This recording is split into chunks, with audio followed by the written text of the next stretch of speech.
అందరికీ నమస్తేనుల్లా welcome to సాఫ్ సీదా ముచ్చట. సినిమాల మీద తెలంగాణ సర్కారు కక్షగట్టినట్టే వరసెంబడి చేస్తున్న వ్యవహారాలు చూస్తుంటే సినిమా కంపెనీని హైదరాబాద్లో లేకుండా ఆంధ్రాకు పంపేదందుకు కుట్రలు జరుగుతున్నాయా అన్న అనుమానాలు వస్తున్నాయి చాలా మందికి. గురువు గారి కోసం శిష్యుడు అందుకు పావులు గదుపుతుండా అని సగటు తెలంగాణోళ్ళు గుసగుసలు పెట్టుకుంటుర్రట. ఇదే సందన్నట్టు పవన్ కళ్యాణ్ సారు కూడా ఆంధ్రాకు సినిమా కంపెనీ తరలి రావాలే అని కోరుకుంటున్నానుడు చూస్తుంటే సినిమాల మీద ప్లాన్ ప్రకారమే అటాకులు అవుతున్నాయన్న అనుమానాలకు బలం వచ్చినట్టు అవుతుంది. హైదరాబాద్లో తెలంగాణలో సినిమా కంపెనీ లేకుండా చేసి ఆంధ్రాకు పంపిద్దామని కుట్రలు నడుస్తున్నాయా?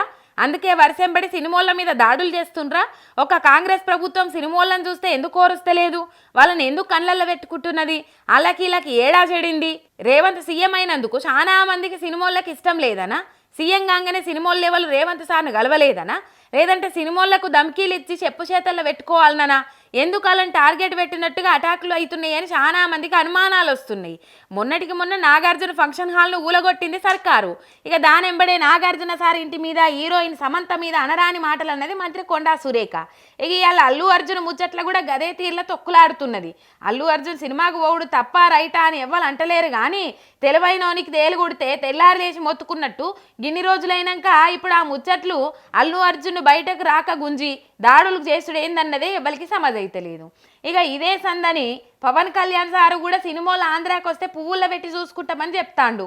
స్టూడియోలు టాకీస్లు కడితేందుకు పర్మిషన్లు ఇస్తామంటాండ్రు. అదే ఈడ చూడుండ్రి, దేవరా సినిమా ఆడియో ఫంక్షన్కి కూడా పర్మిషన్ ఇవ్వకుండా ఈవెంట్ క్యాన్సిల్ చేయించిండ్రు. 10 ఏళ్ళ బీఆర్ఎస్ కాలంలో ఒకటన్న గిసొంటి ముచ్చటైందా?